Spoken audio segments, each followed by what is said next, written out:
सो hey guys, कैसे हैं आप सभी लोग। Welcome back to my channel AGNI Manga. यार माय डीमन वाइफ की एक और बिल्कुल नई एपिसोड के साथ हाजिर हूँ, जो कि होने वाली है एपिसोड नंबर 138। एंड शुरू करने से पहले अगर आप लोगों ने अब तक मेरे चैनल को सब्सक्राइब नहीं किया है तो पहले जाकर मेरे चैनल को सब्सक्राइब कर लीजिए, शुक्रिया। एंड शुरू करते हैं हमारा आज का ये वाला एपिसोड। जैसा की लास्ट एपिसोड में हम लोगों ने देखा, सिस्टर और ह्यूमन किंगडम के यंग मास्टर दोनों ही एक दूसरे के प्यार में होते हैं और साथ ही वो दोनों ही एक दूसरे को छोड़ना नहीं चाहते हैं। इसके बाद वो दोनों ही मिलकर के एक प्लान बनाते हैं। जैसे ही वो गॉड्स हाइबरनेशन स्लीप में सो जाएंगे वैसे ही हम लोग यहाँ से भाग जाएंगे। लेकिन तभी एंसेस्टर के फादर यानी कि गॉड्स के लीडर, उनको उनकी सारी प्लानिंग की भनक लग जाती है। वो एंसेस्टर को अपनी पावर्स की चेन में कैद कर लेते हैं। इसकी वजह से ह्यूमन किंगडम का यंग मास्टर, प्रिंसिपल और बाई एम्ब्रे मिलकर के सभी लोग गॉड्स के ऊपर अटैक करते हैं। तो फिर एपिसोड के स्टार्टिंग में हम लोग देखते हैं फिर गॉड्स के लीडर एंसेस्टर से कहते हैं कि एडामेन, क्या तुम मुझे नीचे गिराना चाहती थी। अभी एडामेन भी कहती है कि फादर, मेरा आपको दुश्मन बनाने का कोई भी इंटेंशन नहीं था। हम लोग तो आप सभी लोगों के डीप स्लीप में सो जाने के बाद इस जगह को छोड़ करके चले जाने वाले थे। लेकिन तभी गॉड एडामेन से कहते हैं कि एडामेन, तुम बिल्कुल सिंपल सोचती हो,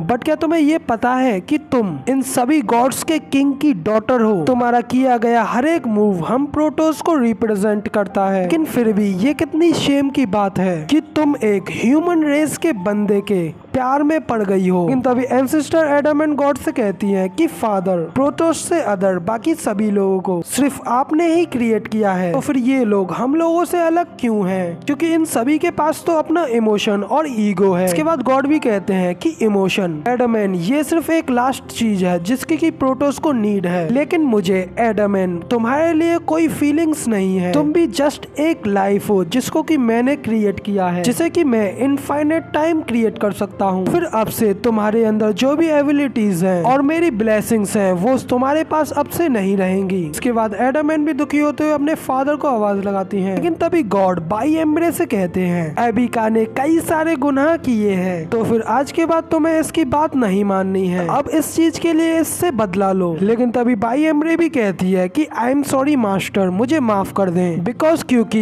यंग लेडी ने मुझे हमेशा से ये रियलाइज्ड कराया है कि मैं कोई एक वेपन नहीं हूँ और ना ही मैं किसी और के लिए वेपन हूँ। अगर साथ ही फिर ह्यूमन रेस का यंग मास्टर भी कहता है कि मास्टर प्लीज हम लोगों को माफ कर दें, क्योंकि ये यंग लेडी प्रेग्नेंट है जिनके की अंदर मेरा बच्चा है। हम लोग तो बस यहाँ से चले जाना चाहते हैं और उसके बाद सिर्फ एक ऑर्डिनरी लाइफ जीना चाहते हैं। एंड देन इतना कहते हैं ह्यूमन रेस का यंग मास्टर गॉड्स के आगे झुकते हुए कहता है, प्लीज मास्टर, मेरी इतनी सारी सालों की वफादारी के तौर पर हम लोगों को माफ कर करके यहाँ से जाने दें। लेकिन तभी ये सुनकर के गॉड काफी ज्यादा गुस्सा होते हुए कहते हैं कि आखिर तुम्हारी ये करने की हिम्मत कैसे हुई। इसके बाद वो अपनी एनर्जी का यूज करते हुए बाकी के सभी गॉड्स को कॉन्शियसनेस में वापस ले आते हैं। साथ ही गॉड की इतनी टेरिफाइंग पावर्स को देखते हुए वहाँ पे खड़े सभी लोग बहुत ज्यादा हैरान होते हैं। इसके बाद गॉड अपने थ्रोन पर बैठे हुए उनसे कहते हैं कि आखिर तुम्हारी इस तरीके की चीज करने की हिम्मत कैसे हुई। इसके बाद गॉड बाई एम्ब्रे से कहते हैं कि एबिका बाई एम्ब्रे, कि क्या तुम ये भूल गई कि आखिर तुम्हें जिंदगी किसने दी है। फिर इतना कहते ही वो अपनी पर्पल लाइटनिंग का यूज करते हुए कहते हैं कि मैं अब इस सब के लिए तुम लोगों को गॉड्स की पनिशमेंट दूंगा। जिसके बाद दिखाते हैं कि उन सभी लोगों को कई सारे बड़े बड़े आर्मर्ड वॉरियर्स ने उन लोगों को घेर रखा होता है, जो कि गॉड ने अपनी पर्पल लाइटनिंग से क्रिएट किए होते हैं। और फिर वो चारों एक एक तरफ से अपनी अपनी तलवार को उठाते हैं और उन तलवारों से एक साथ मिल करके एक क्रॉस का स्लैश बना करके उनके ऊपर अटैक करते हैं, जिसके अंदर से सच में काफी ज्यादा तगड़ी एनर्जी निकल रही होती है। मगर साथ ही यंग मास्टर भी बड़ी ही हिम्मत से उनके अटैक को रोक रहे होते हैं और उन चारों के अटैक्स को नैलिफाई करते हुए पीछे की ओर फेंक देते हैं। तो यार अभी मुझे पता चला है कि इस यंग मास्टर का नाम एविका है, तो अब आगे से हम लोग भी इसको एविका ही कहेंगे। एविका प्रिंसिपल से कहता है कि आप जल्दी से यंग लेडी को लेकर के यहाँ से भाग जाएं। जिसके बाद प्रिंसिपल भी उनकी बात के लिए एग्री होते हैं और एडामेन को उठाते हुए कहते हैं कि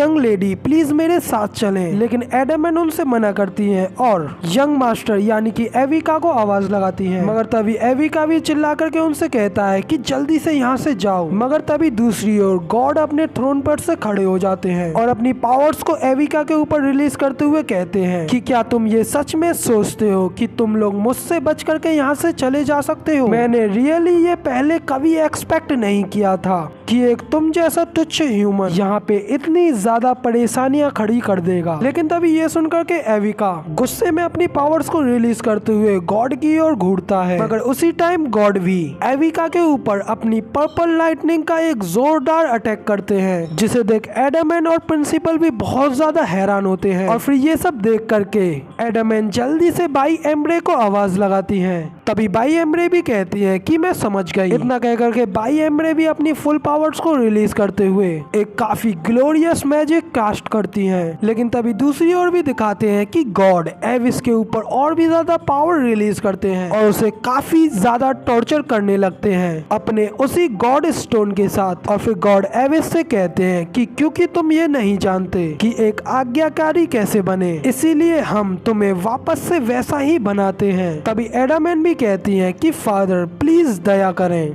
लेकिन तभी गॉड भी एडमैन से कहते हैं कि एडमैन क्या तुम अब भी मेरा एक एनिमी बनना चाहती हो? मगर ये सुनकर के एडमैन के आंखों से आंसू निकलने लगते हैं और वो कहती हैं कि हाँ, मैं आपके इस तरीके से पूरे तरीके से तंग आ गई हूँ, आपके इस लंबे टाइम तक सर्वाइवल करने के तरीके से, जिसमें कि आप प्राणियों को अपना भोजन समझते हैं। और फिर इतना कह करके एडमैन अपने हाथ में वही वाला गॉड स्टोन ले लेती है, जो कि सच में काफी ज्यादा ग्लो कर रहा होता है। लेकिन इसी के साथ हमारा ये वाला एपिसोड यहीं पर कंप्लीट हो जाता है। अब अगर आप लोगों को ये वाला एपिसोड पसंद आया हो तो यार एक लाइक कर देना, साथ ही कमेंट करके बताना कि आपको हमारा ये वाला एपिसोड कैसा लगा। और इसके नेक्स्ट आने वाले एपिसोड्स को देखने के लिए प्लीज मेरे इस चैनल को सब्सक्राइब जरूर से कर लेना। जिसके बाद मैं मिलता हूँ आपसे अगली वीडियो में, तब तक के लिए टाटा बाय बाय, फिर मिलते हैं।